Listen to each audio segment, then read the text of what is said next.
খুলনায় দুর্বৃত্তদের গুলিতে অর্ণব কুমার সরকার নামে খুলনা বিশ্ববিদ্যালয়ের শিক্ষার্থী নিহত। জাহাঙ্গীর আলম মুকুলের তথ্যছবিতে বিস্তারিত জানাচ্ছেন মোহাম্মদ মাসুম সর্দার।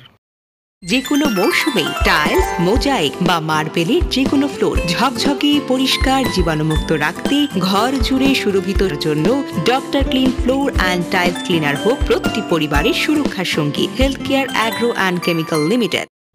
খুলনায় দুর্বৃত্তদের গুলিতে অর্ণব কুমার সরকার খুলনা বিশ্ববিদ্যালয়ের শিক্ষার্থী নিহত হয়েছে।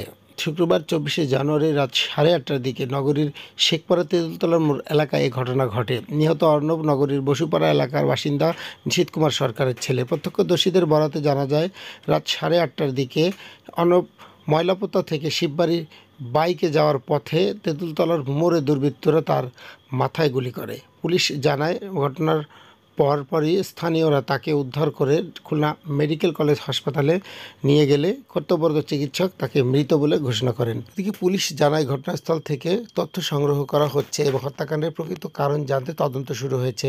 অপরাধীদের শনাক্ত ও গ্রেফতারের অভিযান চলছে। নিহত অর্ণবের বাবা নিশীথ কুমার সরকার বলেন, অর্ণব খুলনা বিশ্ববিদ্যালয়ের MBA এর ছাত্র।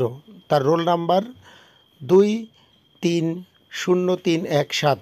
খুলনা বিশ্ববিদ্যালয়ের ব্যবসা প্রশাসন ডিসিপ্লিন প্রধান প্রফেসর শেখ মাহমুদ হাসান, হল প্রভোস্ট প্রফেসর শরীফ মোহাম্মদ খান এবং ছাত্র বিষয়ে পরিচালক প্রফেসর ডক্টর মোহাম্মদ নাজমুল শাহাদাত বিষয়টি নিশ্চিত করেছেন।